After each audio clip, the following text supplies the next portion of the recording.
Yo, what's up mga ka-treasure? Happy New Year sa inyong lahat. Nandito tayo sa Toy Kingdom para sa kanilang Lego event. Check na natin what's inside. Pasok tayo sa open area nilang event center. Let's go! Yo, ayun mga ka-treasure, disclaimer na agad. Hindi ako super expert when it comes to Lego. Pero based dun sa mga nakikita ko online, itong mga nandito sa event will be like entry level lang yan. Hindi sila ganun for like rare items. But for those na nagsisimula pa lang, mga kids, young adults, teens, or wala lang, gusto lang sumubok mag-collect and mag-build ng Lego, this is a perfect place for you to buy some entry-level, sale, discounted, murang-murang Legos. So, marami naman dito, like, ayan yung mga Marvel, Lego, Star Wars, and, well, mostly for kids Pero, meron din naman sila nung mga for city, mga ganyan. Yung mga cars na binibuild. And as I said, itong Star Wars.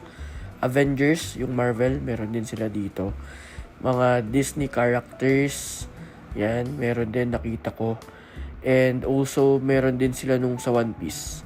So, yun yung medyo nakapukaw sa paningin ko. Then, ayan, Ninjago, Harry Potter, meron din pala sila. So, again, this is like, well, mostly for kids talaga yung intent nitong event na ito. Pero, as I said, perfect din siya for entry-level collectors or yung mga nagsisimula pa lang.